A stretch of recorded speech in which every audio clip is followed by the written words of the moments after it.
ఇక నుంచి ఈ క్యాబినెట్ జరగనుంది అని చెప్పి ముఖ్యమంత్రి చంద్రబాబు నాయుడు ప్రకటించడం జరిగింది. గతంలో కూడా 2019కి ముందు ఆయన అధికారంలో ఉన్నప్పుడు పేపర్లెస్ వర్క్ చేయాలనేటువంటి ఉద్దేశంతో ఈ క్యాబినెట్ని రన్ చేయడం జరిగింది. అంటే ఒక క్యాబినెట్ మీటింగ్ జరిగితే ఒక్కొక్కరు దాదాపుగా ప్రతి మంత్రి కూడా ఒక 40 నుంచి 50 పేపర్లు దానికి సంబంధించినటువంటివి తీసుకువెళ్లాల్సి ఉంటుంది, దస్త్రాలు.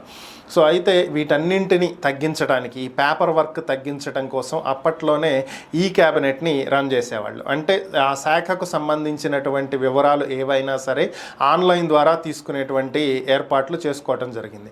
2019లో ప్రభుత్వం మారిన తర్వాత ఈ క్యాబినెట్ విధానాన్ని పక్కన పెట్టి మరలా యథావిధిగా పేపర్ ప్రింటింగు వాటి గురించి చర్చించడం ఇవే స్టార్ట్ అయినాయి. మరలా ఇప్పుడు చంద్రబాబు నాయుడు అధికారంలోకి వచ్చినటువంటి నేపథ్యంలో పేపర్ని తగ్గించాలని, దానివల్ల చెట్ల పెంపకానికి అవకాశం దొరుకుతుందని, చెట్లు నరికేటువంటి పని తగ్గుతుందని, కాబట్టి ఈ క్యాబినెట్కి ప్రపోజల్స్ పెడుతున్నామని చెప్పి చంద్రబాబు తెలియజేయడం జరిగింది.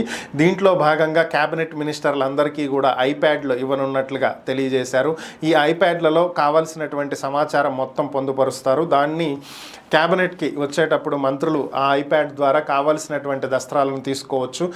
ప్రజెంటేషన్ ఇవ్వడానికి అన్నింటికి అనుకూలంగా ఉండేలాగా దాంట్లో సాఫ్ట్వేర్ని అప్డేట్ చేయించుకొని ఉన్నారు.